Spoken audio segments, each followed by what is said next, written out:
So we faced this, perfect storm. COVID hurt our ability to organize. COVID was used to repress us further. We weren't able to adapt as well, which led into self-repression as well. And then we were trying to do all of this in an anyone but Trump atmosphere that was really, really tough, right? So what are the actual problems that we're facing, right? This led to a number of internal problems, right? As people questioned the strategy and tactics that we needed to change. It led to internal conflict. It led people to leave the movement, new people to come in, right? There was turnover, and so there's some key causes of our stagnation in locals. Lack of members and ways to engage, a lack of direction, a disconnect from the broader community, internal conflict and gatekeeping, are some of the examples we'll talk about. We did a survey that you can still take it, right? We'll still be accepting data, but our data poll that I did last night right before this kind of gave us an idea from existing Greens, right? What the local problems they faced were. 60% of the people surveyed said that lack of resources were the problem. About a little over 50% said burnout. Another about a little less than 50% said a lack of plan or direction. That same number said a lack of connection to the broader community. About 20% said lack of necessary skills. And then we've got factionalism and interpersonal conflict and gatekeeping coming in around 10% apiece. Right. So the resources are pretty obvious, right? And it's, in a way, self-repression, right? Because we don't take corporate money, right? We have these values that we stand by, and we're a bottom-up party, right? Not a top-down party.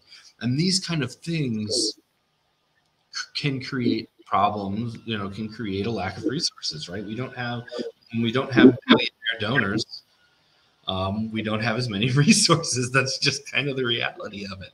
And obviously more resources are always better, but the kind of the fundamental idea of doing it differently, of doing it bottom up, is to leverage people power more than we leverage, financial power, to organize our communities instead of, pay for ads, and that kind of thing. So that one I think is going to be pretty obvious, right? And this is like true all the way to the National Party. We don't have enough resources. But I'm actually one person that doesn't think that just more money is the solution. I think more money is, a nice thing, but it's not actually how we overcome this. Yeah, actually, that's something I throw in, and especially the National Party fairly often, that there's this kind of dream, right, that if we have more money and more resources, we'll be a stronger party, we'll be a major party, we'll be doing all this stuff. But I always advocate for, we should have the plan first before we ask for money. Why would anyone give us money if we don't, have like this very clear idea of what we're going to do with it? So in some sense, I think the lack of resources here ties in with a lot of the other points here. And, maybe folks that were filling out the survey didn't quite realize connections there. But me, from my experience, and Chris and I talking a little bit before the live stream, I think the lack of resources actually ties in with a lot of these other problems, right? That it's hard to fundraise to get more resources if you don't have the skills, right? If you've never done fundraising before and you're not really used to doing communications and e-blasts and fundraising and holding events and things like that, that could be a barrier that makes it harder for locals to grow. Sometimes you might need kind of some seed money, right? Some startup money before you can even do that, right? Because you have to have a communication system. Well, how are you going to get that set up without money, right? You need some baseline, right? That's one reason that the Green Socialist Organizing Project advocates dues. That if you have a dues-paying membership, you can have some baseline funding in order to jumpstart things like that. But not every local and state party has been founded based on dues-paying membership yet, at least. Hopefully over time more will convert to it, and there definitely have been states that have done it. I think especially since COVID in the last couple of years that have switched to it with good results. So we want to encourage locals and states to keep doing that. But then in additional lack of resources, I think is also lack of training. And the training connects to this feeling of like, I'm not sure what the direction is or what my relationship is to the broader community, because we're not having trainings, we're not having educational 101s and such, as often as we should within the party. And these live streams, I think, are kind of one step toward that. But having a much more formalized process, I think, will help out a lot. So, that's something national could do for locals, but then locals, of course, have to implement their own kind of onboarding procedure for new members so that they can reach out, pull folks in, and, get them organized into projects and stuff so that they don't wander away. Yeah, just to continue off that, on the lack of resources and, Garrett saying we should have a plan first, right? If you've watched these organizing 101s in the past, you've probably noticed almost every time I say words ain't shit, right?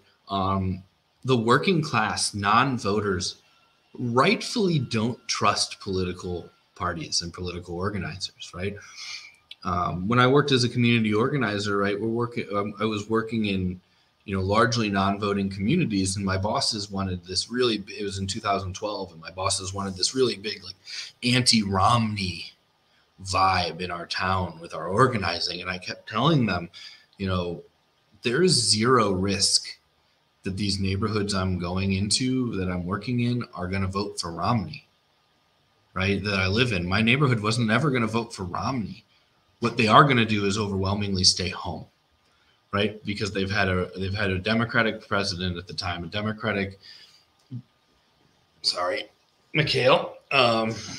They've had Democrats representing them up and down the board, and their life, the life conditions that they live in are not getting any better, right? They've had Democrats come in and lie every 2 to 4 years and then abandon them as soon as they get their vote, right? So if we want more resources in our community, whether that be people, money, access, whatever, we have to start showing up, right? We have to actually be there in the community. We have to put skin in the game. We have to get on the front lines. We have to get on the streets.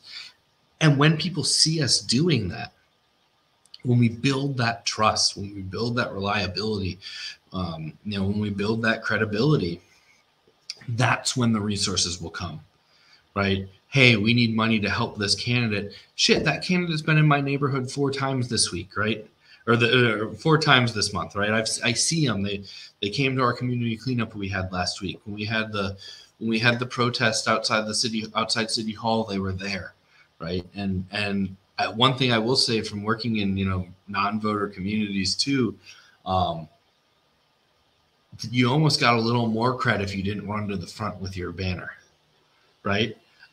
We had an independent candidate for U.S. House come to one of our community cleanups, and myself and the de facto local leaders of the neighborhood came up and said, hey, the Democrat didn't come, the Democratic city councilman, no other politician came to help us. Do you want to speak?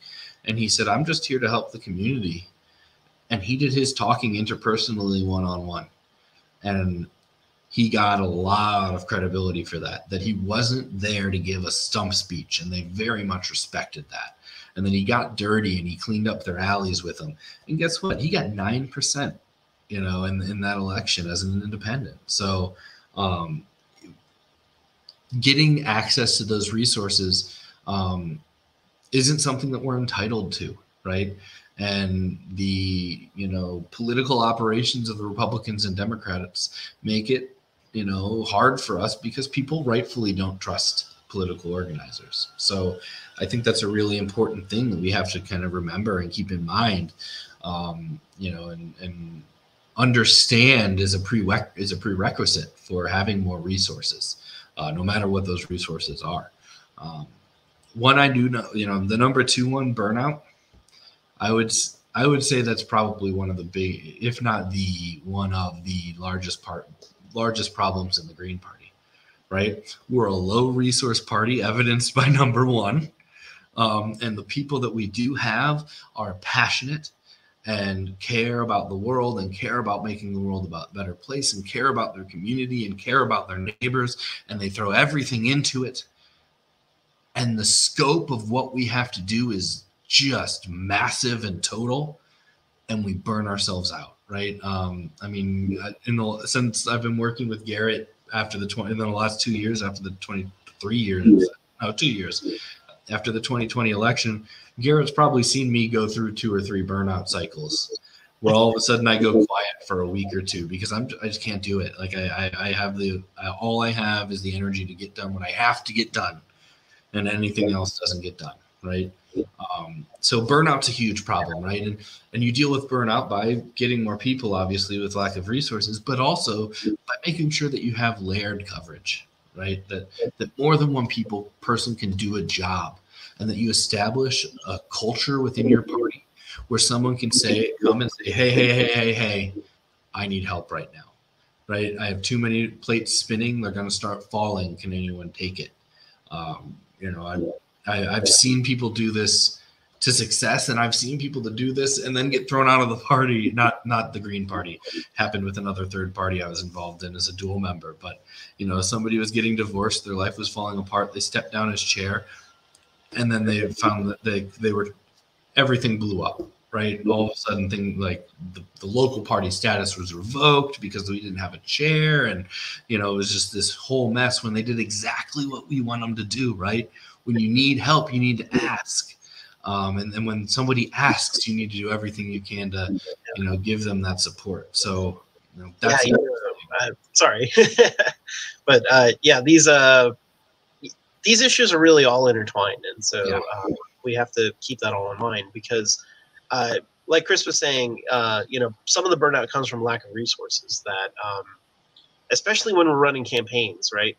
The amount of stuff that's required for us to run successful campaigns, to get on the ballot, and to really get out there and door knock and do all the stuff that's necessary for a real campaign, like a real effort, right? It requires a lot of us, and in some sense, it on purpose requires a lot of us, right? Because that's how the duopoly maintains power, that only the folks with a lot of money and a lot of connections they're only supposed to be the ones that can actually run for office, right? It's not supposed to be that realistic for anyone else. And those hurdles are not insurmountable. They can be overcome, but they can only be overcome by good organizing. And so sometimes I think Greens run head first into stuff before doing the organizing work. And when that happens, the end result is that a few people burn themselves out because they try to do everything on their own, and they don't have the resources and support to do it. And this it ends up happening partially from campaigns, like partially external forces, right? Like meeting ballot access laws, things like that. But also it happens a little bit internally because some of our party structure and part of our party bylaws and stuff like that require a lot of things of us. And some of that is inspired by election law too, but some of it is, I think, a little bit too much for where the party is at right now. And so it ends up with people feeling like they have to take on too many hats, too many roles in the party. And I felt that. I have been guilty of this. I'm not even pointing fingers at anybody. I have done this myself, where you sign up for too much, and it's because you're passionate, right? You want to change things. But that's not necessarily the best course to actually change things and to actually organize stuff. That's actually the course to burn yourself out and then nothing happens, right? So it's really important in especially the early stages of building a local that you don't take on too much on yourself, and that you don't feel like you have to do everything all at once by yourself right now, or that's it. No, like one of the first things that you should be doing as an organizer is bringing in other people. And one of the other, if you look at one of our past organizing 101s, we've had talked about how the best organizers are the ones that try to organize themselves out of the work. Like you're doing the best organizing work when you're teaching other people to be organizers, and then they can go out and keep the cycle going, right? They can keep building in their communities and so on. And that's really the sign of a healthy community, because then instead of you taking it all on your own, The work is being spread out, and you have people that are getting trained and getting experience. And so if you need to take a step back because of something going on in your life, or just, feeling a lot of stress or pressure or whatever, there's people there that can help with that they've had the training and the experience to do that. As opposed to everything falls apart, like Chris said, if you step back. Which unfortunately, that pressure keeps people going even more, right? Like, it's going to fall apart unless I do this. And so then I have to keep doing more of it. And it makes the burnout more severe, makes the crash later on more severe because you've gone for even longer now without training someone. So, I think the burnout is related to the lack of resources and the lack of training and skills and all too. Like, this is all really the same problem in some sense. Yeah, they're all connected, and that the other thing that burnout leads to, and this kind of it leads to a de facto centralization, right? When it's the same few people doing the work, then those people have most of the power, most of the control, right? It's often the best intentions of those overloaded organizers ends up creating an extremely anti-democratic system, and it obviously it hurts them because they're burning out, but it also hurts the health of the organization. So I feel like we could probably spend 2 hours just on this graph, so I'm going to go to the next one and we can start going, right?